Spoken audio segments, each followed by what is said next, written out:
विवेकानंद केंद्र और विवेकानंद प्रबोधिनी, इनके माध्यम से प्रारंभ किए हुए इस स्वतंत्रता 75 व्याख्यान माला की उपव्याख्यान माला इंडिया को समग्रता में भारत बनाना है, इसके दूसरे पुष्प को हम गूंथने चले हैं।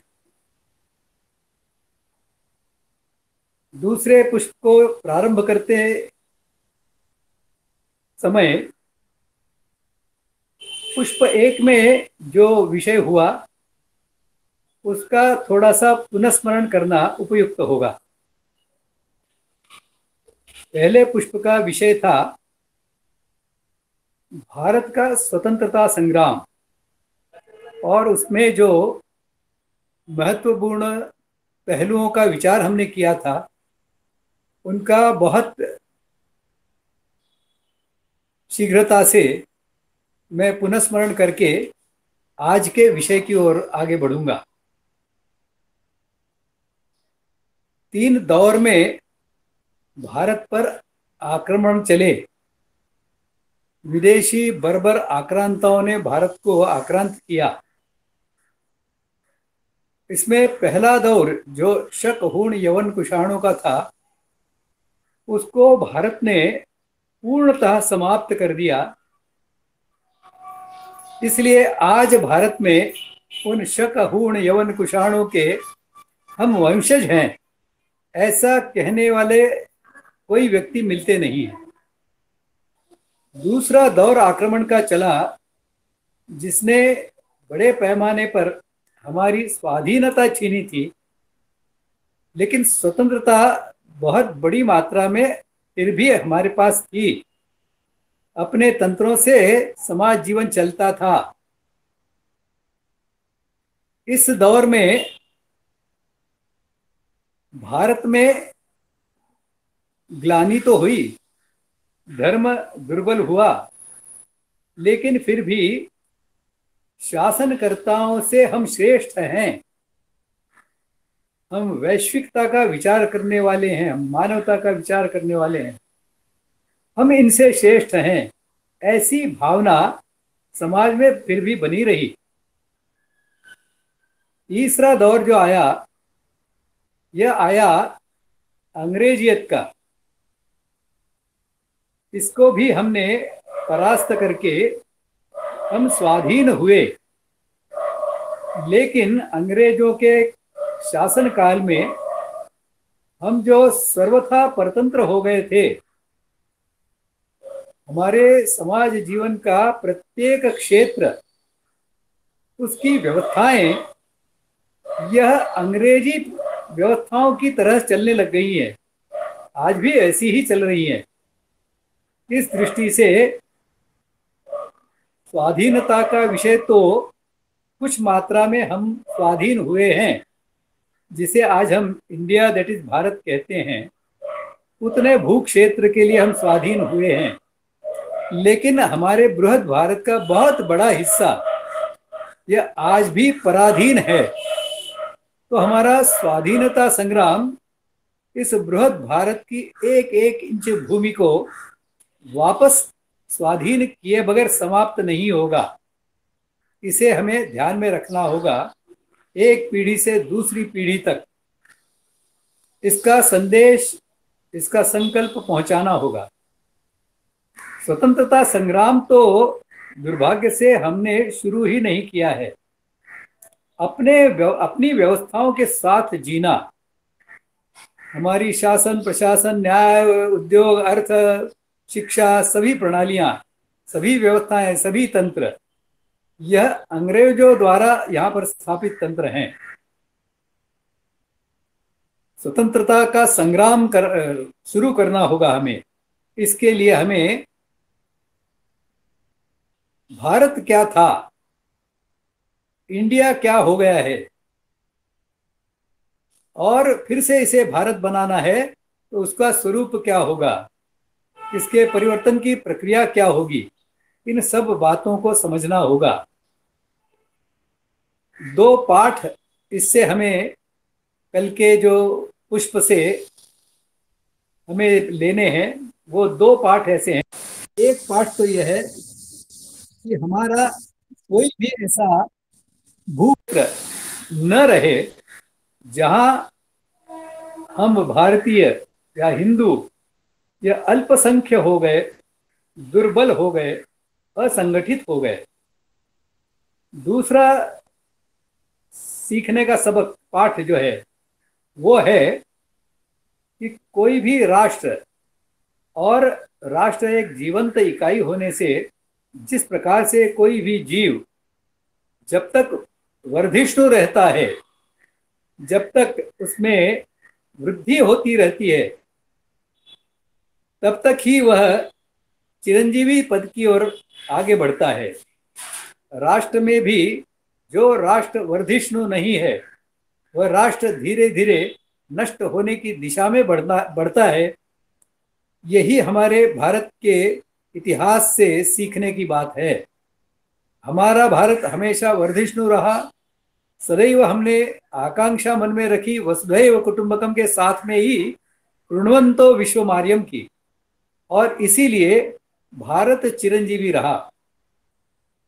अब इसमें आज के पुष्प के विषय की ओर आगे बढ़ते समय सबसे पहले तो हमारे मन में यह प्रश्न खड़ा होना चाहिए कि कल हमने जो स्वाधीनता और स्वतंत्रता की बात की, उसमें यह हमारा स्व क्या है। इस स्व को समझे बगैर न तो हम इंडिया को समझ पाएंगे, न भारत को समझ पाएंगे, और इन दोनों को नहीं समझेंगे तो परिवर्तन की प्रक्रिया का तो प्रश्न ही नहीं उठेगा। इस दृष्टि से इस स्व को समझना होगा। स्व क्या होता है, हर जीवंत इकाई का स्व क्या होता है? तो ये स्व उसकी पहचान होती है, उसका स्वभाव होता है। हमारी पहचान क्या है? एक सामान्य हम अपने अनुभव से विचार करें तो समझ में ऐसा आएगा कि हमारी जो विशेषता है, अन्य लोगों से भिन्नता है, वही हमारी पहचान होती है। और इस दृष्टि से हम यह देखें कि दुनिया भर के अन्य समाजों से हम किन बिंदुओं में, किन पहलुओं में भिन्न हैं, वही हमारी पहचान होगी। थोड़ा सा और गहराई में जाकर विचार करेंगे तो हमारी समझ में यह आएगा कि चराचर में व्याप्त एकात्मता यह हमारी विशेषता है। कण कण में भगवान है, होता है, और इसलिए इस कण कण में फैली हुई यह जो अनगिनत अस्तित्वों वाली यह सृष्टि है, इसका शोषण नहीं करना चाहिए। इस प्रकार का विचार, वैश्विकता का विचार, मानवता का विचार, सर्वे भवन्तु सुखिनः का विचार, आत्मवत् सर्वभूतेषु और वसुधैव कुटुंबकम का विचार, यह हमारी पहचान है। इस पहचान के कारण हम भारतीय हैं या हिंदू हैं। यह पहचान यदि हमारी नष्ट हो जाती है तो हम में और औरों में कोई अंतर नहीं रहेगा। और मैंने जब कहा कि कोई किसी भी भूप्रदेश में यह हिंदू समाज या भारतीय समाज अल्पसंख्य न हो, दुर्बल न हो, असंगठित न हो, यह हमें भविष्य में देखना होगा। वर्तमान में इसके कठोर प्रयास करने होंगे, तप करना होगा। अब इस पहचान का आधार क्या है? हमारी ही यह ऐसी पहचान क्यों बनी? दुनिया भर के अन्य देशों में भी, भूप्रदेशों में भी मानव जाति ही निवास करती है। उनमें से किसी भी मानव जाति ने, किसी भी समाज ने इस प्रकार का वैश्विकता का, मानवता का विचार सामने रखकर अपने समाज को संगठित और व्यवस्थित नहीं किया, फिर भारत में ही ऐसी हमारी क्या विशेषता रही? कहाँ से इस विशेषता के निर्माण का प्रारंभ हुआ? इसे हम समझेंगे तो हमारी जो जड़ मूल की धरोहर है उसकी रक्षा के लिए हम उद्यत होंगे, समर्थ होंगे, प्रयत्नशील होंगे। हमारे वेद उपनिषदों से हम यह समझे हैं कि इस सृष्टि का निर्माण यह परमात्मा ने अपने में से ही किया। उपनिषद दोनों हाथ ऊपर करके कहते हैं, एकाकी न रमते सो कामयत। परमात्मा था, अकेला था, वो परब्रह्म था, अकेला था, उसको चैन नहीं पड़ता था। इसके लिए उसने सोचा मैं अनेक हो जाऊं, और उसने अपने तप से, अपनी इच्छा और अपनी शक्ति से अपने को अनगिनत अस्तित्वों के रूप में, सृष्टि के रूप में प्रकट किया। और इसलिए हमारी सृष्टि निर्माण की मान्यता यह कहती है कि चराचर में, चराचर के प्रत्येक अस्तित्व में परमात्मा का वास है। जिस प्रकार से मेरे में, हम सब में, मानव जाति में परमात्मा का वास है, उसी प्रकार से जड़ चेतन ऐसे हर अस्तित्व में परमात्मा का वास है। और इसलिए जब उसका आत्मतत्व और मेरा आत्मतत्व एक ही है, तो एक स्वाभाविक ऐसा आत्मीयता का भाव, एक आत्मीयता का बंधन इन सब अस्तित्वों के बीच में निर्माण हो जाता है। मानव जाति यह सबसे संवेदनशील और अच्छी स्मृति रखने वाली, अच्छी स्मृति का वरदान जिसे मिला है, ऐसी जाति, ऐसी प्राणी जीवन होने के कारण यह मनुष्य के लिए ही लागू है, मनुष्य के लिए यह अनिवार्य है। और हम अनादिकाल से जिसे हम अद्वैत कहते हैं, उसी का वर्णन मैंने अभी किया है। कण कण में भगवान होते हैं, यह अद्वैत के सिद्धांत का हमारे समाज जीवन के अंतिम व्यक्ति तक जो बहुत सरलता से पहुंचाया गया, ऐसा मानसिकता और व्यवहार का विषय था, वह था कण कण में भगवान है। और इसके लिए इस कण कण का उपभोग करते समय मैंने अपना ही उपभोग कर रहा हूँ। इस दृष्टि से इसका शोषण न हो, इसका पोषण हो, इसमें वृद्धि हो, मेरे साथ में यह भी वृद्धि पाए, इस प्रकार की भावना हमारे यहाँ समाज के अंतिम घटक तक पहुंची हुई थी। इस दृष्टि से एको हम बहुश्यामः ऐसा परमात्मा के मन में आया, परब्रह्म के मन में आया, और वह इन अनगिनत अस्तित्वों में उनके रूप में प्रकट हुआ। इसलिए इन सब चराचर ऐसे सब अस्तित्वों में एकात्मता है। इसी एकात्मता का विवरण अद्वैत वेदांत में किया गया है। इसी का विवरण पंडित दीनदयाल जी उपाध्याय अपने एकात्म मानव दर्शन में करते हैं। यह एकात्म दर्शन जो है, एकात्मता का भाव है, यह हमारी प्राथमिक पहचान है। एकात्मता सृष्टि के चराचर तत्वों में होती है, तब समग्रता का विषय अपने आप आता है। क्योंकि यहाँ मेरे हित के लिए मैं किसी अन्य के हित को बाधा न पहुंचाऊं, ऐसी मेरी यदि धारणा है, तो मुझे समग्रता की समझ होनी आवश्यक है। समग्रता में समझे बगैर मैं यदि कुछ भी करता हूं, तो उसमें संभावना ये होती है कि अन्य कोई अस्तित्व हैं, उनको मैं हानि पहुंचाऊं।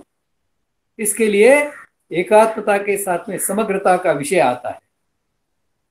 भारतीय चिंतन के, भारतीय जीवन दृष्टि के जो तीन आधारभूत तत्व हैं, उनके पीछे यह सृष्टि निर्माण की मान्यता ही है।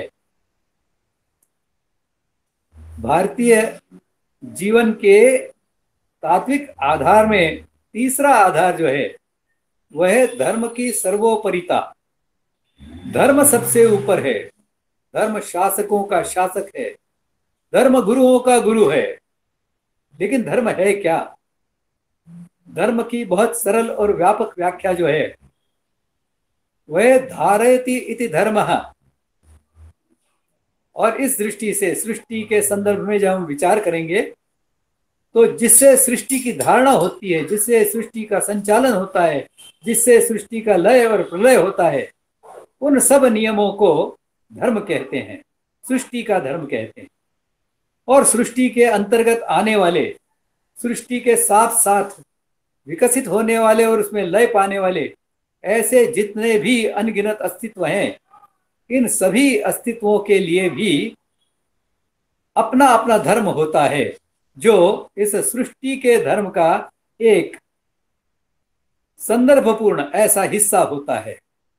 और इसलिए धर्म की जो परिभाषाएं हैं यह अलग अलग स्तर के लिए अलग अलग हैं, लेकिन इन सब में एक सूत्र है। सृष्टि निर्माण का जो धर्म है, सृष्टि का जो धर्म है, उससे विसंगत, उसके विपरीत इन धर्मों में कुछ न हो। यह सब धर्म जो है फिर व्यक्ति का अपना व्यक्तिगत धर्म होगा, पड़ोसी का धर्म होगा, पिता का धर्म होगा, पुत्र धर्म होगा, किसी व्यापारी का धर्म होगा, सैनिक का धर्म होगा, शासक का धर्म होगा, गुरु का धर्म होगा, या समाज धर्म होगा। समाज की धारणा करने वाला जो होता है उसे समाज धर्म कहते हैं। तो ऐसे सभी प्रकार के धर्म, यह जो सृष्टि का व्यापक धर्म है उसके ही हिस्से हैं। उस इकाई के संदर्भ में जब उन नियमों का विचार होता है तब उसे उस इकाई का धर्म कहते हैं। जब समाज के संदर्भ में विचार होता है तब समाज सुगठित रहे, बना रहे, चिरंजीवी रहे, बलवान रहे, निरोग रहे और तितिक्षावान रहे, प्राणवान रहे, ऊर्जावान रहे, इसके लिए जो भी बातें करने की आवश्यकता है यह सब समाज धर्म में आते हैं। तो इस दृष्टि से धर्म सर्वोपरि है। और इसके लिए हमारे यहाँ तो शासक भी जब अहंकार युक्त हो जाता था और वह अहंकार युक्त न हो, इसलिए राज्याभिषेक के समय ही एक यहाँ पर प्रणाली, एक परंपरा थी। वह सिंहासन पर बैठने से पहले घोषणा करता था, अदंड्योस्मि, मैं किसी के द्वारा दंडित नहीं हो सकता। और तब उसका जो राजगुरु या धर्मगुरु होता था वो उसके मस्तक पर 3 बार अपने धर्म दंड की टकोर देकर कहता था, धर्म दंड्योसी, तुम इतने अहंकार को मत पालो, तुम धर्म द्वारा दंडित किए जा सकते हो, धर्म तुमसे ऊपर है, तुम्हारा काम है धर्म के अनुसार जीवन जीना, धर्म के अनुसार शासन करना, समाज को धर्म के अनुकूल काम करने के लिए सुविधाएं निर्माण करना, उनके लिए सुरक्षा निर्माण करना, यह तुम्हारा कर्तव्य है, धर्म तुमसे ऊपर है। और इसे मान्य करने के बाद में ही राजा का राज्याभिषेक होता था। शासन भी धर्म से नीचे था। इसी दृष्टि से हम और थोड़ा सा समाज जीवन का विचार करते हैं तो ध्यान में आएगा कि भारतीय समाज में ये जो एकात्मता थी, जिसकी एकदम सरल व्यावहारिक अभिव्यक्ति कुटुंब भावना है। कुटुंब भावना का आधार क्या है? ये तो एकात्मता की भावना ही है। यह मेरा है, अपना है, इसमें और मुझ में कोई अंतर नहीं। इसका सुख मेरा सुख है, इसका दुख मेरा दुख है। इस प्रकार की भावना, इसी को कुटुंब भावना कहते हैं। हमारा पूरा समाज जीवन ओत प्रोत था इस कुटुंब भावना से। हमारे यहाँ सहजता से सृष्टि के जड़ और चेतन ऐसे सभी अस्तित्वों के साथ में कुटुंब भावना से जोड़ने के संस्कार गर्भधारणा से शैशवावस्था में, बाल्यावस्था में हुआ करते थे। सहजता से घर में आने वाला दूध डालने वाला भैया बन जाता है, सब्जी बेचने वाला काका बन जाता है, व्यापार करने वाला व्यापारी भी कोई दादा बन जाता है, कोई मामा बन जाता है। ये तो मनुष्यों की बात हुई। हमारे यहाँ तो दूर आकाश में चमकने वाला चंद्रमा चंदा मामा होता है। हमारे यहाँ गाय गौ माता होती है, हमारे यहाँ तुलसी तुलसी माता होती है, गंगा, और केवल गंगा ही नहीं तो हमारे प्रदेश में से बहने वाली हर नदी हमारे लिए माता होती है, नदी माता होती है। हमारे यहाँ पशु पक्षी प्राणी इन सभी के साथ में कुटुंब भाव से जोड़ने वाला भगवान शंकर का परिवार, शंकर का कुटुंब, यह आदर्श कुटुंब इसीलिए माना जाता है। स्वामी विवेकानंद जी ने जो संबोधन किया था, my dear sisters and brothers of America, जिसका बहुत कौतुक हुआ, यह तो भारत में अत्यंत स्वाभाविक, सामान्य से सामान्य व्यक्ति के लिए भी बहुत साधारण ऐसी बात होती है। उसका हमें कोई विशेष ऐसा विचार मन में नहीं आता है, क्योंकि हमारे यहाँ यह भावना ओतप्रोत हुआ करती थी। हमारे यहाँ राजा और प्रजा का संबंध यह पिता पुत्र का होता था, क्योंकि प्रजा का अर्थ ही संतान होता है। हमारे यहाँ गुरु और शिष्य का संबंध पिता और पुत्र का सा होता था, क्योंकि जब तक गुरु और शिष्य में पिता पुत्र का सा संबंध न होगा, हमेशा ऐसी संभावनाएं बनी रहेंगी कि गुरु जो है वह कुछ अपने लिए रख छोड़ेगा, शिष्य को अपना पूरा ज्ञान संक्रमित नहीं करेगा। लेकिन जब वह पिता की भूमिका में होता है, वो चाहता है कि मेरा बेटा जो है, मेरी बेटी जो है, यह मुझसे श्रेष्ठ बने, मुझसे बहुत बहुत श्रेष्ठ बने। इसके लिए वह कोई कोर कसोर न रखते हुए अपने पास जो भी ज्ञान है, कौशल है, अनुभव है, उसे उड़ेल देता है अपनी अगली पीढ़ी तक। और इसके लिए हमारे यहाँ शिक्षा प्रणाली श्रेष्ठ रही, हमारे यहाँ शासन प्रणाली श्रेष्ठ रही, तो उसका कारण इनका आधार कुटुंब भावना था, पिता और पुत्र की सी भावना का था। इसे हमें समझना होगा। यह है भारतीय जीवन की ओर देखने की दृष्टि। इस जीवन दृष्टि को प्रत्यक्ष में जीने की दृष्टि से जब हम व्यवहार करते हैं, तब उस व्यवहारों के बार बार करने से व्यवहार सूत्र निर्माण होते हैं। जीवन दृष्टि के जो 3 सूत्र मैंने बताए हैं, एक है एकात्मता, दूसरा है समग्रता और तीसरा है धर्म की सर्वोपरिता। इनके आधार पर हमारे पूर्वजों ने जो व्यवहार सूत्र स्थापित किए, उन्हें हमें समझना होगा, जानना होगा, उनके अनुसार व्यवहार कैसे किया जाता है, इसे समझना होगा और अपने आचरण में लाना होगा। तभी हम वास्तव में अपने आप को हिंदू या भारतीय कहलाने के योग्य बन सकेंगे। जैसे मैंने शुरू में बताया, सर्वे भवन्तु सुखिनः, यह कोई दीवार पर लिखने के लिए एक बहुत सुविचार ऐसा विषय नहीं है। यह भारतीय समाज जीवन के लिए जीने का विषय हुआ करता था। तो सर्वे भवन्तु सुखिनः के अनुसार जीवन कैसे जीते हैं, यह माता के दूध में से बच्चे को मिला करता था। विद्यालय में यही सिखाया जाता था। धर्म की शिक्षा यही वास्तव में हमारे यहाँ शिक्षा का स्वरूप था। मन में आने वाले विचार, इच्छाएं, इनको धर्म से की सीमा में कैसे रखना, इसकी शिक्षा ही शिक्षा होती थी।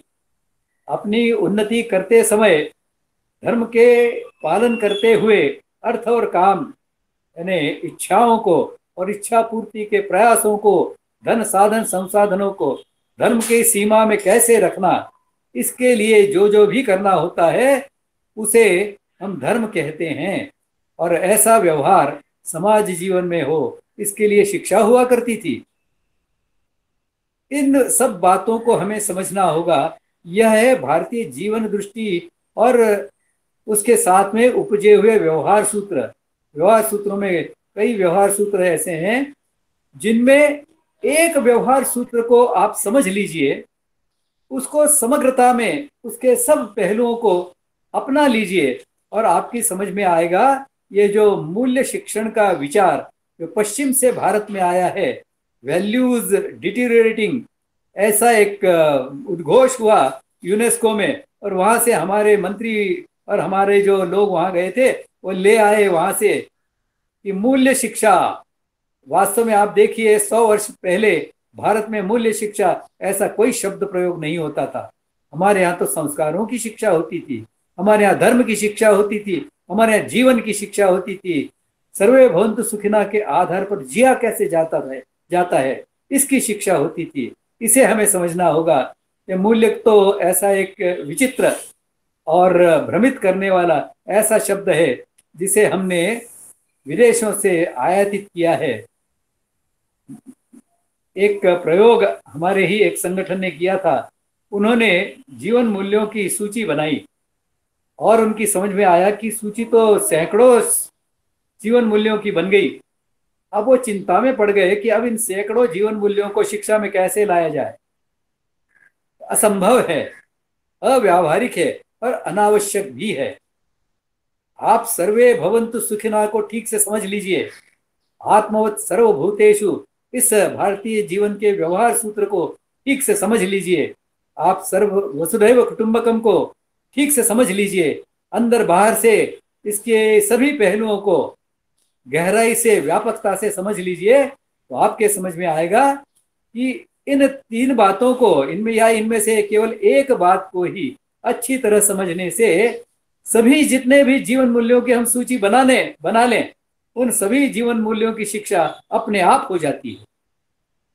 इस दृष्टि से भारत में शिक्षा का विचार किया गया था इनके आधार पर। ये जो हमारे व्यवहार सूत्र मैंने अभी बताए, इसके अलावा भी कर्म सिद्धांत ऐसा एक तत्व है, ऐसा एक सिद्धांत है जिसके आधार पर भारतीय जीवन की पहचान बनती है।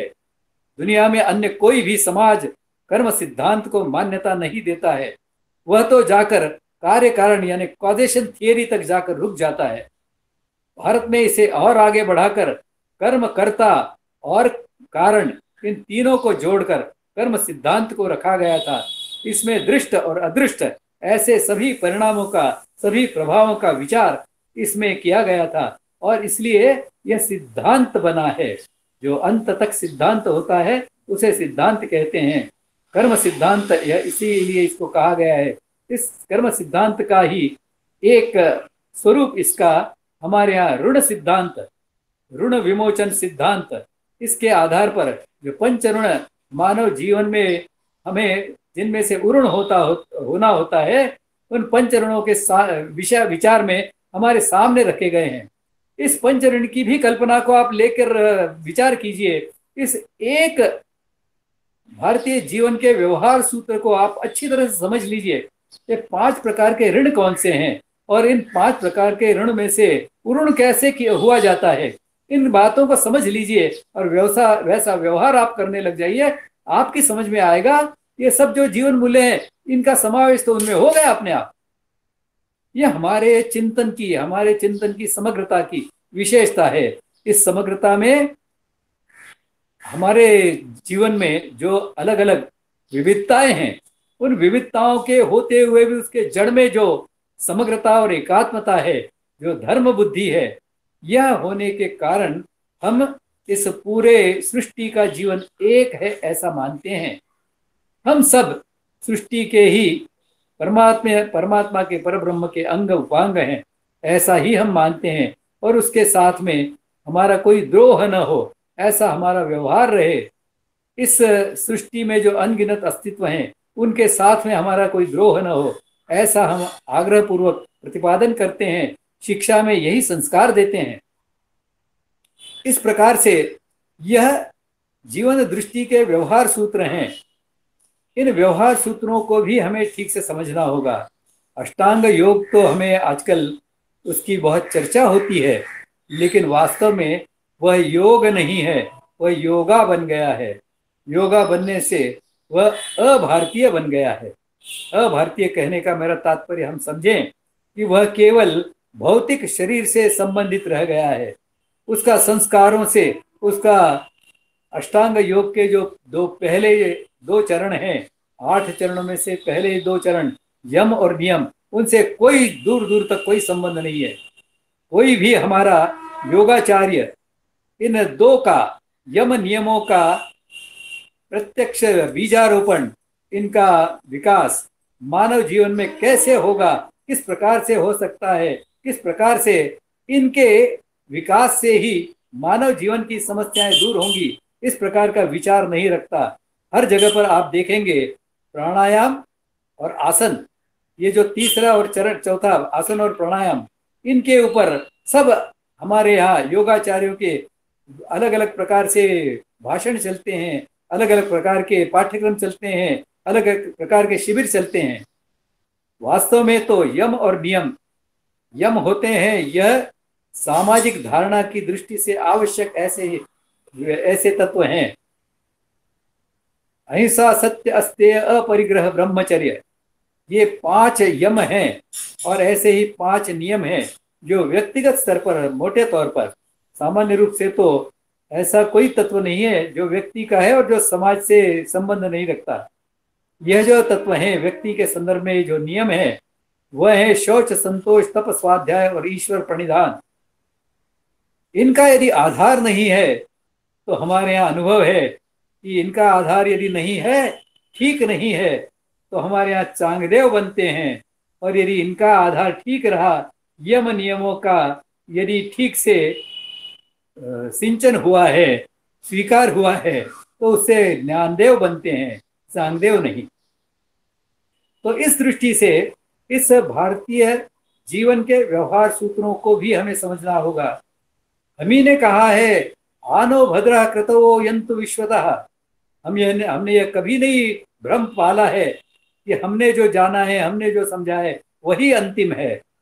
हम तो हर उस भद्र विचार को, और भद्र का अर्थ हमें समझना ठीक होगा कि भद्र का अर्थ है जो चराचर के हित में है, वह भद्र है, वह मंगल है, वह धर्मयुक्त है, वह निसर्ग सुसंगत है। ऐसा हर विचार जो बाहर से भी आ रहा हो हमें स्वीकार है, और बाहर से भी आने का जो श्रेष्ठ विचार है उनकी तो बात की ही है हमने तो यहाँ तक कहा है बालादपि सुभाषितम ग्राह्यम। छोटा बच्चा भी यदि कुछ श्रेष्ठ बात कर दे, विचार सामने रखे, तो वह भी ग्रहण करने योग्य है। इसे हमने ठीक समझा है। हमारे यहाँ कहा गया है युक्त युक्तम वचो ग्राह्यम शुकादपि वृद्धादपि शुकादपि। वृद्ध हो या शुक मुनि, ऐसे जो अनुभवी हैं, उन्होंने कहा हुआ ऐसा ज्ञान का कुछ विषय हो तो वह भी स्वीकार्य है। लेकिन जो बुद्धियुक्त नहीं है, वह जो वचन है वह फिर शुक मुनि यानी महर्षि व्यास से भी जो श्रेष्ठ बन गए थे, जिनको प्रत्यक्ष व्यास जी भी नमन करते थे, और शुक मुनि जो थे प्रकांड ज्ञानी विज्ञानी, ऐसे वह भी यदि कहते हैं और दूसरे वृद्ध भी कहते हैं, यदि वह बुद्धियुक्त नहीं है, युक्तियुक्त नहीं है, वह स्वीकारनीय नहीं है, वह भद्र नहीं है, और इसके लिए ऐसे ज्ञान के लिए अपनी खिड़कियां बंद कर दो, ऐसा हमारे यहाँ कहा गया है। ऐसे कई तत्व हैं। फिर कर्म सिद्धांत का भी हम थोड़ा अधिक विश्लेषण करें तो उपयुक्त होगा, क्योंकि इसे कर्म विपाक का सिद्धांत ऐसा एक अलग नाम देकर इसे बदनाम करने का बहुत प्रयास भारतीय समाज में हुआ है। और इस सब की जड़ में यह जो भारतीय स्वाधीनता संग्राम का तीसरा दौर था, जो यहाँ पर अंग्रेजों के शासन के कारण शुरू हुआ था, उस तीसरे दौर के काल में यह हमारी धारणाएं, इनको ठेस पहुंचाई गई, इनको परिवर्तित किया गया, इनको मूर्खतामय बताया गया। अलग सी सृष्टि निर्माण की डार्विन की मान्यता को हमारे मन पर स्थापित किया गया, जिसे आज भी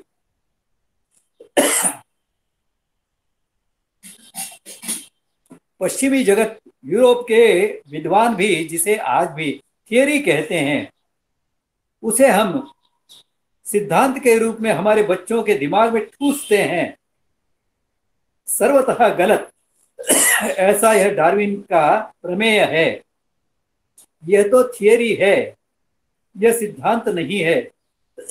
पश्चिम के ही विद्वानों ने इसमें कई ऐसी त्रुटियां बताई हैं जिनके उत्तर डार्विन के का समर्थन करने वाले लोगों के पास नहीं है। फिर भी ये जो पाश्चात्य व्हाइट मैन्स बर्डन कहा जाता है जिसे, और बुलिंग की जो पश्चिमी एक मानसिकता है लोगों को के मन में आतंक निर्माण करने की और उसके आधार पर उनको जीतने की, उसके कारण आज भी हमारे यहाँ कर्म सिद्धांत इस विषय के ऊपर बहुत सारी कुछ चर्चा नहीं होती। वास्तव में तो कर्म सिद्धांत यह तो बुद्धियुक्तता का ही पर्यायवाची शब्द है। बुद्धियुक्त किसे कहते हैं? जो कर्म सिद्धांत के अनुकूल विचार है वह बुद्धियुक्त विचार है। जो कर्म कार्य कारण सिद्धांत के अनुकूल विचार है वह बुद्धियुक्त विचार है। जो कर्ता कर्म कारण के तीनों के अनुकूल, जो दृष्ट और अदृष्ट के परिणामों का दोनों का विचार करता है वह कर्म सिद्धांत है। और इतना वैज्ञानिक, इतना सर्वहितकारी दूसरा सिद्धांत आपको विश्व में नहीं मिलेगा, लेकिन उसे हमें भुलाया जा रहा है। हम ही उसे हमारी शिक्षा प्रणाली में से दूर कर रहे हैं, कर दिया है। इस दृष्टि से हमें हमारे जीवन दृष्टि के जो तत्व हैं, एकात्मता, समग्रता और धर्म सर्वोपरि, और उसके साथ में हमारे जो व्यवहार सूत्र हैं, इन सबको समझना होगा। यह हमारा स्व है, इसे ध्यान में रखना होगा। हमारे यहाँ और भी एक तत्व का विचार हुआ है, क्योंकि जब ज्ञान की जिज्ञासा जागृत होती है तो ज्ञान प्राप्ति के बगैर वो रुकती नहीं है।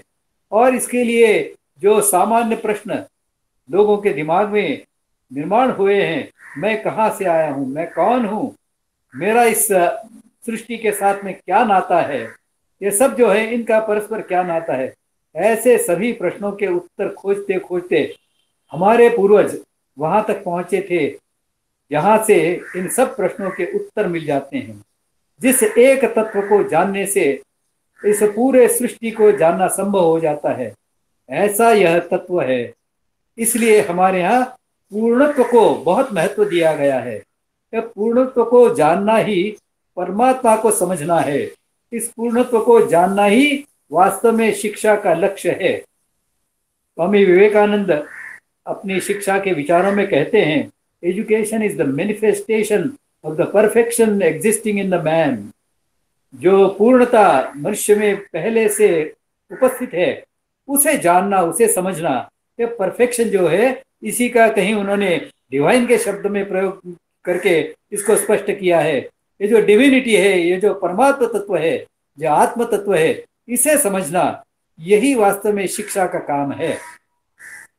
और इसी के आधार पर जब हमने सृष्टि निर्माण की मान्यता को स्वीकार किया है तो जो चक्रीयता के नियम से सृष्टि चलती है, इसके अनुसार जिस परब्रह्म में से हम सृजित हुए हैं उसी परब्रह्म में जाकर वापस मिलना, यही चक्रीयता का सिद्धांत बताता है। और इसीलिए भारतीय जीवन में मोक्ष प्राप्ति यह जीवन का, मानव जीवन का लक्ष्य कहा गया है।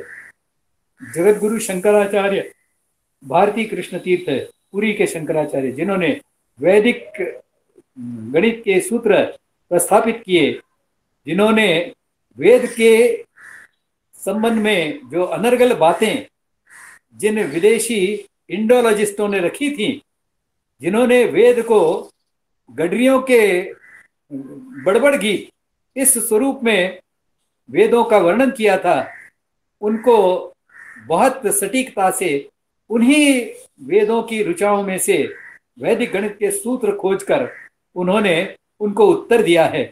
ऐसे भारती कृष्ण तीर्थ जी कहते हैं कि इस जीवन का जो लक्ष्य मोक्ष है और उसका आधार फिर वह एको हम बहुत श्यामा यही है। इस जीवन का लक्ष्य मोक्ष होने के कारण भारतीय और अभारतीय यह दोनों बातें एक दूसरे से पूर्णतः भिन्न हैं। वो कहते हैं these are two different everythings. भारतीय और अभारतीय ये दोनों पूर्णतः भिन्न बातें हैं। और उसका कारण वो बताते हैं कि हमारा जो गंतव्य है, मानव जीवन का जो गंतव्य है, तो भारतीय जीवन का, हिंदू जीवन का गंतव्य मोक्ष होता है। और मोक्ष की यह अवधारणा ही किसी भी अभारतीय समाज में नहीं है। और इसलिए उनका मार्ग मोक्ष की ओर जाने का यह भिन्न होगा और पहले चरण से ही वह भिन्नता शुरू हो जाती है। और इसीलिए शंकराचार्य कहते हैं कि भारतीय और अभारतीय, these are two different everythings. हर बात में भिन्नता है, और इसलिए थोड़ा और गहराई से हम विचार करें तो हमारे ध्यान में आएगा कि ये क्या वास्तव में ऐसा है। थोड़ा विचार करेंगे, मैंने भी कुछ विचार किया तो समझ में आया कि वास्तव में छोटी छोटी बातों से लेकर जो बड़ी व्यापक सर्वव्यापी ऐसी बातें हैं, उन उन तक यह दोनों पूर्णतः भिन्न बातें हैं, ये समझ में आता है। फिर जब हम देखते हैं कि सामान्य रूप से कोई संत है तो अभारतीय संत है, तो हम देखते हैं उसकी आंखें जो हैं वह आकाश की ओर लगी हुई है, बाहर की ओर देख रही है, बाहर से मार्गदर्शन की अपेक्षा कर रही है, अल्लाह का या गॉड का उसकी आराधना कर रही है। हमारे यहाँ तो जब मनुष्य ध्यान करता है तो उसकी आंखें उसके अंदर झांकती हैं, अंतःचक्षु से वो अपने आप को देखता है, अनुभव करता है, उस परमात्मा तत्व को, पर ब्रह्म को देखने का अनुभव करने का प्रयास करता है। ऐसी छोटी छोटी बातों से लेकर बड़ी बड़ी बातें सामाजिक संगठनों का विचार ने, जिनका विचार हम अगले सत्रों में करने वाले हैं। सामाजिक संगठन हमारा पूर्णतः भिन्न है, हमारी सामाजिक संगठन की अवधारणा उनसे भिन्न है, हमारी सामाजिक व्यवस्थाओं की अवधारणा उनसे भिन्न है। ऐसे पूरे समाज जीवन का जो आधारभूत ऐसा वैचारिक पक्ष है, यह पूरा हमारा उनसे भिन्न है।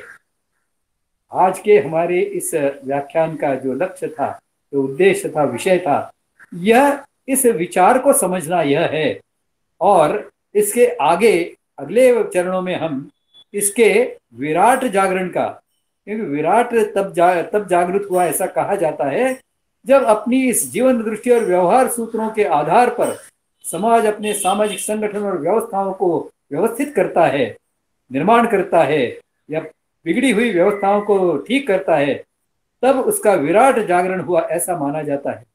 देशिक शास्त्र में दो अवधारणाएं दी गई हैं जिनका पुनरुच्चार एकात्म मानव दर्शन में दीनदयाल जी ने भी किया है, वह चीती और विराट। उसमें चीती का विचार आज हमने किया है, वह है इस राष्ट्र की जो आत्मा है, इस राष्ट्र की जो जीवन दृष्टि और व्यवहार सूत्र हैं, यह हमारा आत्मा है। इसके आधार पर हमारा जीवन होगा तो हम भारतीय रहेंगे, तो हम भारतीय कहलाने के योग्य होंगे, तो हम हिंदू होंगे। इस दृष्टि से इसे समझना आवश्यक है। इसके साथ में ही आज ही इस वैचारिकता के पक्ष को, उसका जो दूसरा आधा हिस्सा है, उसे भी अब हम समझने का प्रयास करेंगे। वह पक्ष जो है वह है अभारतीय चिंतन का।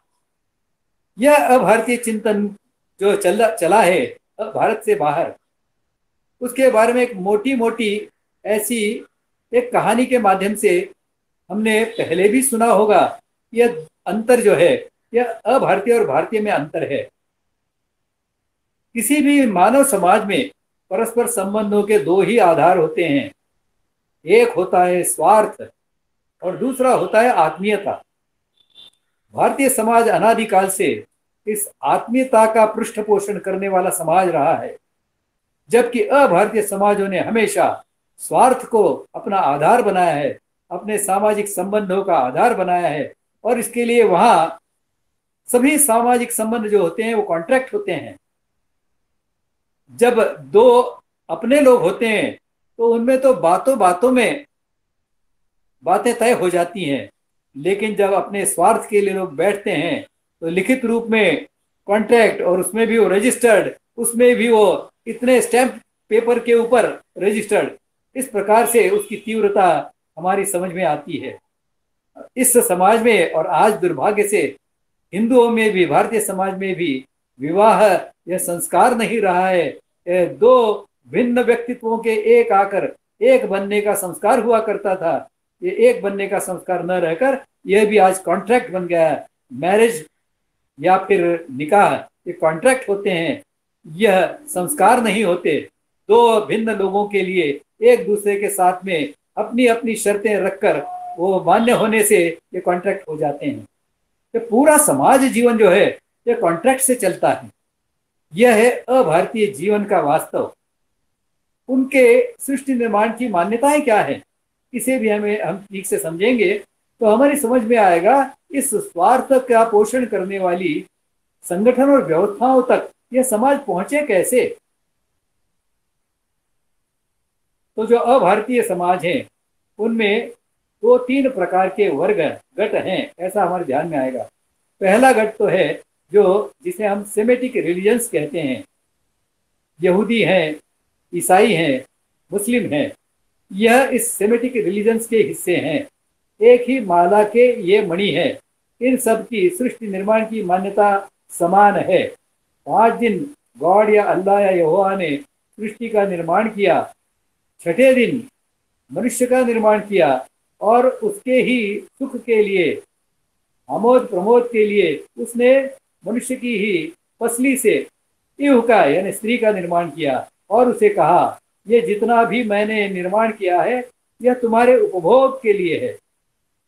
जिनकी मान्यता ऐसी है सृष्टि जो है मेरे उपभोग के लिए गॉड ने बनाई है, अल्लाह ने बनाई है, उनका जीवन की ओर देखने का, जगत की ओर देखने का व्यवहार और विचार कैसा रहेगा हम सहजता से समझ सकते हैं।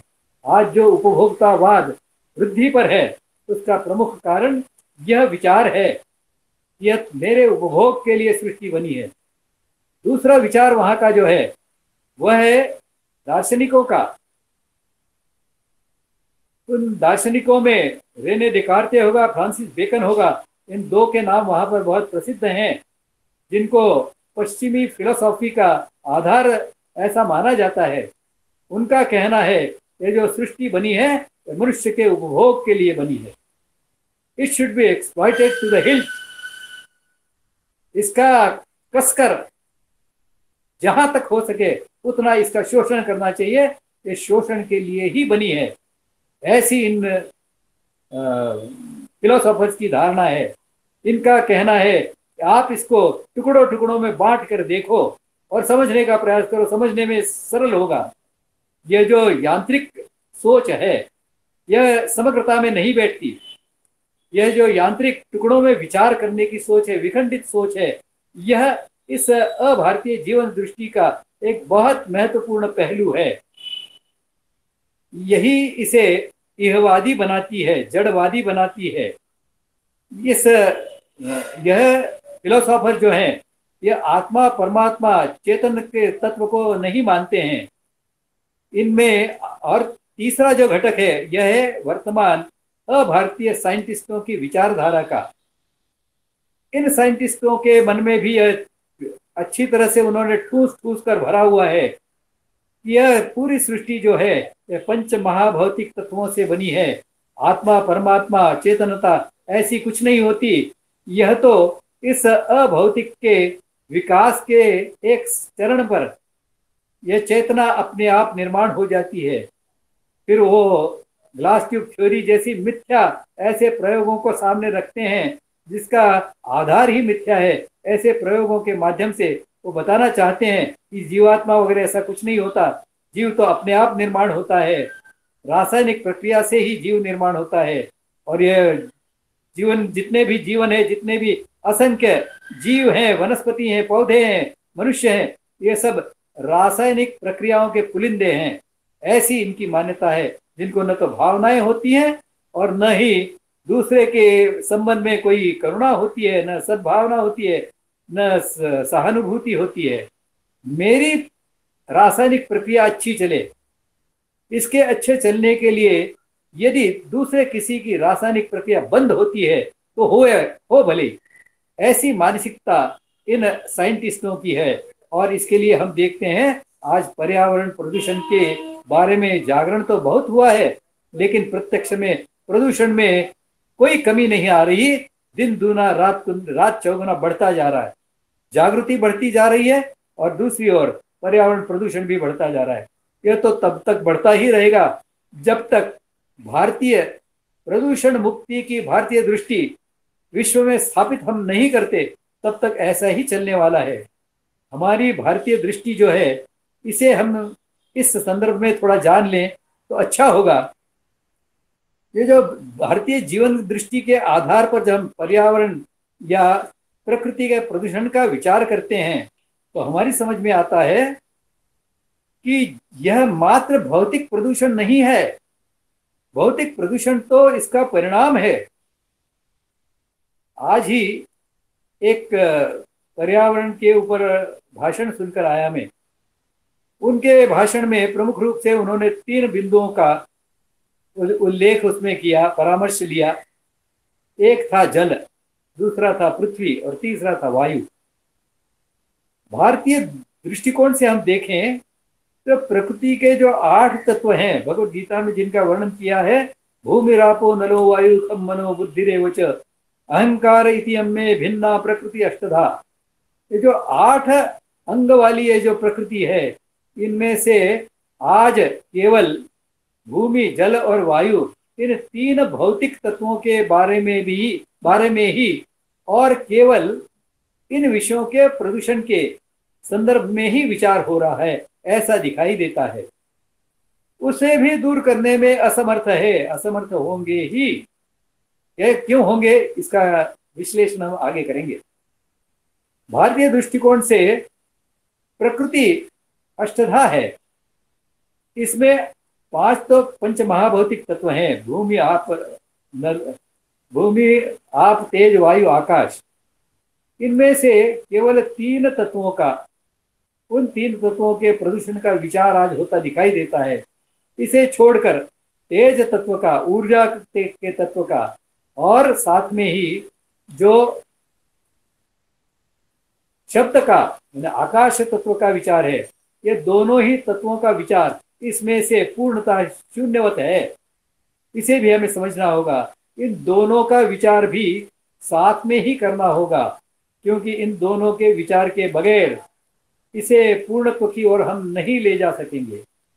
इस प्रदूषण मुक्ति के विचार को पूर्णत्व की ओर ले जाना हो तो मुख्य समस्या जो है ये इन पंच महाभूतों की नहीं है। इस पंच महाभूतों का प्रदूषण तो परिणाम स्वरूप है। मुख्य प्रदूषण जो है वह तो इस अष्टधा प्रकृति के जो अगले 3 घटक हैं, मन, बुद्धि और अहंकार, इन 3 घटकों के प्रदूषण के कारण ये पंच महाभौतिक का प्रदूषण होता दिखाई देता है, समझ में आता है। इन मन, बुद्धि, अहंकार के प्रदूषण को दूर करो तो फिर ये जो पर्यावरण करके जो नया विषय हमारे यहाँ शुरू हुआ है, जो अभारतीय है, जो विदेशों से हम आयात करके लाए हैं, इसकी आवश्यकता नहीं रहेगी। हम जब इस प्रकृति को माता के रूप में देखेंगे, ये मन को प्रदूषित होने से रोकना। मन किस प्रकार से विचार करेगा कि यह प्रकृति है, यह माता है। इसके लिए हमारे यहाँ शिक्षा और संस्कारों का प्रावधान है। गर्भधारणा से लेकर यह संस्कार शुरू होते हैं। जिस प्रकार से यम नियमों की शिक्षा गर्भधारणा से शुरू होनी चाहिए और शैशवावस्था तक तो इसका बहुत मोटा हिस्सा बच्चे के चित्त पर संग्रहित हो जाना चाहिए, अंकित हो जाना चाहिए। उसी प्रकार से अष्टधा प्रकृति में मन, बुद्धि, अहंकार का, मन का जो विषय है, यह तो इस गर्भधारणा से ही शुरू होना चाहिए। मन पर संस्कारों का विषय है, चित्त पर संस्कारों का विषय है। यह गर्भधारणा से शुरू होता है और आजीवन चलता है। हमारे यहाँ शिक्षा आजीवन होती है और केवल आजीवन ही नहीं, तो शिक्षा यह मोक्ष प्राप्ति का साधन होती है। सा विद्या या विमुक्त कहा गया है और इस दृष्टि से जन्म जन्मांतर चलती है। इस शिक्षा का आधार जो है वह गर्भधारणा में इसकी नींव पड़ती है। इसे हमें समझना होगा और तब से मन, बुद्धि, अहंकार, विजय की दृष्टि से यदि हम कुछ करेंगे, इनके ऊपर विजय प्राप्त करेंगे, तो प्रदूषण का प्रश्न ही नहीं उठेगा, समस्या ही निर्माण नहीं होगी। जैसे मैंने पहले पुष्प में कहा था, यह जो भारतीय जीवन है इसे हम ठीक से समझें। इसकी जो प्रणालियां हैं, सामाजिक प्रणालियां हैं, व्यवस्थाएं हैं, इनको हम ठीक से समझें, इन्हें हम प्रत्यक्ष में व्यवहार में लाएं, जीवन में लाएं, तो यह जो मानव जाति के सामने जितनी भी समस्याएं हैं, इन सभी समस्याओं का हल हम प्राप्त कर सकते हैं। इस व्याख्यान माला का जो मूल लक्ष्य है, जिसमें हमने कहा है the genius of India and the key to crisis of humanity, ये भारतीय जो प्रतिभा है, भारतीय जो प्रज्ञा है, इसके आधार पर मानव जीवन की सभी समस्याओं का समाधान निकालना, यही इस मालिका का केंद्र बिंदु है। और इस दृष्टि से हम देखेंगे कि जिस दिन हम पृथ्वी तल पर इस भारतीय जीवन की पुनर्प्रतिष्ठा कर पाएंगे, इस प्रकार की कोई समस्याएं हमारे सामने नहीं होगी। हाँ, यह जो सृष्टि चक्र चलता रहता है, इसके कारण कुछ दुष्ट लोग निर्माण होते रहते हैं, लेकिन जिस समाज में ऐसे दुष्टों के निराकरण की अच्छी शिक्षण व्यवस्था होती है, पोषण व्यवस्था होती है, शिक्षण रक्षण व्यवस्था होती है, उस समाज में यह दुष्ट प्रवृत्तियां, दुष्ट शक्तियां अधिक हानि नहीं पहुंचा पाती।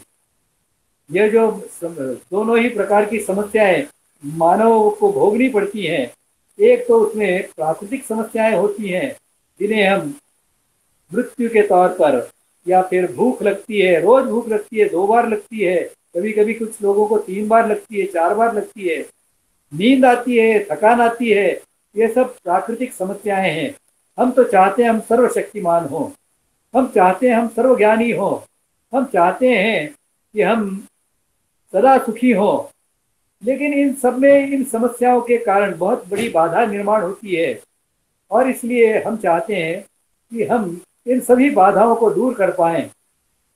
तो भारतीय जीवन का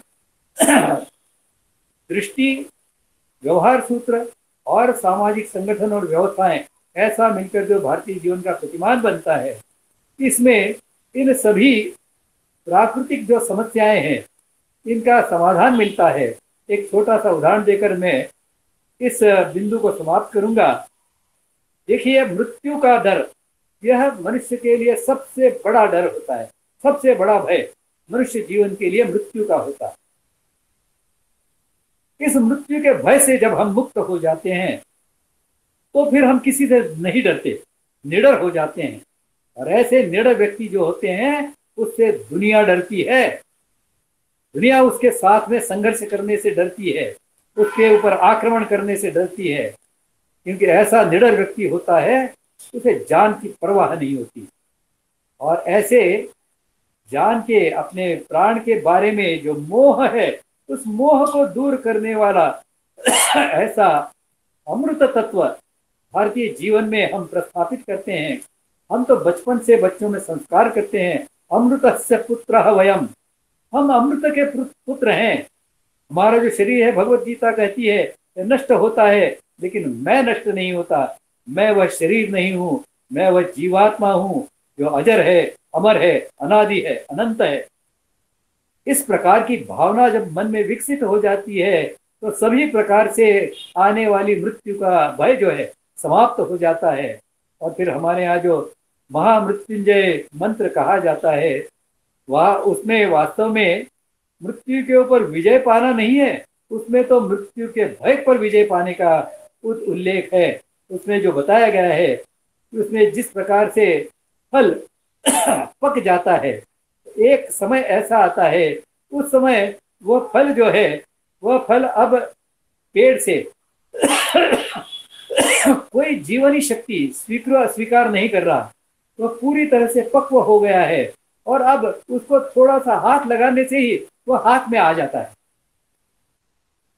प्रार्थना ऐसी है कि हम इस प्रकार की मानसिकता में पहुंचे, इस सहजता से, इस शहर से, इस शरीर से हम मुक्त हो जाएं, और इससे अधिक श्रेष्ठ ऐसा हमारे जीवन के लक्ष्य को प्राप्ति के लिए जो अधिक श्रेष्ठ ऐसा शरीर है, उसे प्राप्त करने के लिए आगे बढ़ें। इस प्रकार से बहुत आनंद के साथ इस शरीर को छोड़ने के लिए हम उद्यत हो जाते हैं, तैयार हो जाते हैं। इस प्रकार से छोटी छोटी बातें हमारे यहाँ हम पढ़ते हैं, रामायण में 14 वर्ष तक लक्ष्मण सोया नहीं है, कैसे विजय पाई उसने। किस प्रकार से ऐसे कई हमारे यहाँ आज भी कुछ साधु हैं जो पानी भी नहीं पीते, केवल हवा के आधार पर जीते हैं। कैसे जीते हैं, किस प्रकार से यह तत्व वह अपने में विकसित करते हैं कि वह इस प्रकार से जी सकें। यह सब भारतीय जीवन की विशेषताएं हैं, इनका विस्तार है, इनकी गहराई और व्यापकता को समझने से इन्हें समझना सरल हो जाता है। दूसरी जो समस्याएं हैं वह मानव निर्मित समस्याएं हैं। इन प्राकृतिक समस्याओं को छोड़कर जितनी भी समस्याएं हैं वह सब मानव निर्मित समस्याएं हैं। और इसलिए यह जो भारतीय जीवन है, भारतीय जीवन का प्रतिमान है, इसके स्वीकार करने से इन मानव निर्मित समस्याओं का निर्माण ही नहीं होता है, और यदि वर्तमान में उपस्थित है समाज जीवन में तो उनका समूल उनको नष्ट कर देता है। इस प्रकार से यह मानव जीवन का प्रतिमान है, यह वैश्विक मानव जीवन का प्रतिमान है। तो सर्वभवन्तु सुखिनः सुखिनः के का आधार ऐसे मानव जीवन के प्रतिमान के जीवन दृष्टि और व्यवहार सूत्रों का आज हमने विचार किया है। इस भारत राष्ट्र के चीति का हमने विचार किया है, इस भारत राष्ट्र की आत्मा का विचार हमने आज किया है। कल के हमारे पुष्प में या अगले पुष्प में हम विराट जागरण के दो पहलुओं का विचार करेंगे। उसमें से एक पहलू का विचार अगले पुष्प में करेंगे और दूसरे पुष्प में उसके निवारण का या परिवर्तन की प्रक्रिया का विचार करेंगे। इंडिया से भारत कैसे बनना है, परिवर्तन की प्रक्रिया कैसे होगी। आज मुझे लगता है कि इस जीवन दृष्टि को हम समझें, सृष्टि निर्माण की मान्यता का इसमें जो महत्व है इसे समझें, इसको बुद्धियुक्त ढंग से सर्वसामान्य साइंस के, जिसे विज्ञान के, गलती से हम विज्ञान के विद्यार्थी कहते हैं, ऐसे साइंस के बच्चों को भी हम समझा सकें, इस प्रकार से उसे ठीक ढंग से लिखें। एक तो इस प्रकार का प्रयास भारतीय शिक्षण मंच ने किया है। जीवन का भारतीय प्रतिमान इस पुस्तक में एक अध्याय है, सृष्टि निर्माण की मान्यता। उसमें इस डार्विन की जो थियरी है इसके समक्ष, इसके तुलना में किस प्रकार से भारतीय सृष्टि निर्माण की मान्यता श्रेष्ठ है, सर्वहितकारी है, यह बताने का प्रयास किया है। इसका हमारा अध्ययन अच्छा होना चाहिए, क्योंकि इसके आधार पर हमारा जीवन आकार लेने वाला है। इसे हमें समझना होगा। बाल्यावस्था में ही इस हिंदुओं की, भारतीयों की सृष्टि निर्माण की मान्यता को प्रस्थापित करना होगा। इसके आधार पर जीवन दृष्टि के एकात्मता, समग्रता और इसके सूत्रों को बताना होगा। इसी प्रकार व्यवहार के सूत्रों को बताना होगा। यह जो अभारतीय सोच और इसके जो व्यवहार सूत्र हैं, इनका संक्षेप में विचार करके मैं अपने कथन को आज के समाप्त करूंगा। मैंने बताया इनके आधारभूत जो तत्व हैं, इनकी जीवन दृष्टि के, अभारतीय जीवन दृष्टि के, इनका मोटा मोटी विवरण करें तो यह है व्यक्तिवाद या स्वार्थवाद, इहवाद यानी जो कुछ है यही जन्म है, और तीसरा है भौतिकवाद या जड़वाद। और इन तीन इनके जीवन दृष्टि के सूत्रों के आधार पर इनके जो व्यवहार सूत्र बने हैं यह भी हमें समझने होंगे। और इस पूरे समाज जीवन में, आज के भारतीय जीवन में भी, जिसे हम आज ये सही अर्थों में इंडिया कह सकते हैं, इस इंडिया में भी यही व्यवहार सूत्र हमें दिखाई देते हैं। इनमें से कुछ व्यवहार सूत्रों के नाम बता दूंगा। एक तो है सर्वाइवल ऑफ द फिटेस्ट, जो बलवान है वो जिएगा। वास्तव में सृष्टि में ऐसा कहीं पाया नहीं जाता। जंगल में शेर भी पनपते हैं और खरगोश भी पनपते हैं, हिरन भी पनपते हैं और भेड़िए भी पनपते हैं, दोनों ही जीवित रहते हैं। सृष्टि में तो संतुलन होता है। इनका कहना है सर्वाइवल ऑफ द फिटेस्ट, बलवान होगा वो जिएगा, और जो दुर्बल होगा बलवान जैसा और जितना चाहेगा उतना और वैसा जिएगा। दूसरा तत्व है इनका विखंडित सोच, टुकड़ों में विचार करके जीवन को देखना। और इसके लिए इनके जो सामाजिक संगठन है ये टुकड़ों में है, समग्रता में संगठन का विचार कर ही नहीं सकते। इनकी व्यवस्थाएं हैं, ये व्यवस्थाएं भी ऐसी खंडित सोच के ऊपर आधारित ऐसी व्यवस्थाएं हैं। तीसरा इनका तत्व है एक्सप्लॉयटेशन ऑफ द वीक, जो दुर्बल है उसका शोषण करो, फिर वह दुर्बल स्त्री हो, दुर्बल पुरुष हो, दुर्बल समाज हो, दुर्बल राष्ट्र हो, दुर्बल पर्यावरण हो, जो भी दुर्बल है उसका शोषण करो, एक्सप्लॉइट द वीक। और इनके व्यवहार सूत्र हैं, उनमें फाइट फॉर सर्वाइवल, जीना है तो संघर्ष करना पड़ेगा। इनकी दृष्टि से जीवन एक संघर्ष है। भारतीय दृष्टिकोण से जीवन यह मोक्ष प्राप्ति का एक साधन है। मोक्ष प्राप्ति की साधना का यह सबसे अच्छा अवसर है। ये संघर्ष के लिए नहीं है, ये समन्वय, शांतता, सुख, समृद्धि प्राप्त करने के लिए है, जिसके माध्यम से हम मोक्ष की ओर आगे बढ़ सकें। Fight for survival, fight for rights, अधिकारों के लिए संघर्ष। हम देखते हैं यूनेस्को में पहली आवाज उठी मानवाधिकार, और हम भी विभोर हो उठे मानवाधिकार। अरे वाह वाह, बहुत नया विचार हम ले जाएंगे भारत में। वहां से लेके आए यूनेस्को में से मानवाधिकार। वास्तव में मानव के कौन से अधिकार? क्या मानव को जैसा जीने का अधिकार है वैसा अन्य प्राणी, पक्षी, पशु पौधों को ऐसा जीने का अधिकार नहीं है? इसे नकारने वाला ये मानवाधिकार भारतीय चिंतन में बिल्कुल अस्वीकार्य है। मानवाधिकार के बाद में आए स्त्रियों के अधिकार, अब बच्चों के अधिकार आए, और हमारे शिक्षक वर्ग जो है वो भयभीत है कि किस प्रकार से बच्चों का सुधारना भी है, इच्छा तो है, लेकिन पता नहीं कब कोई गलत शब्द आ जाए और मुझे जेल हो जाए। वास्तव में जो समाज अधिकारों के आधार पर जीते हैं वो कभी सुखी नहीं हो सकते। अधिकारों के आधार पर तो संघर्ष निर्माण होते हैं, झगड़े, टंटे, विद्वेष निर्माण होते हैं। आत्मीयता के आधार पर, जब कर्तव्यों के आधार पर समाज जीवन खड़ा होता है, तब जाकर समाज सुखी, संपन्न और सदाचारी बनता है। तो इस प्रकार से यह जो अभारतीय जीवन दृष्टि और जीवन के व्यवहार सूत्र हैं, इन सभी को आज हम देखते हैं कि आज समाज जीवन में व्याप्त हैं। आप थोड़ा सा भी आज जिन व्यवस्थाओं में हम जी रहे हैं उसका थोड़ा सा भी अध्ययन, अन्वेषण करेंगे तो समझ में आएगा।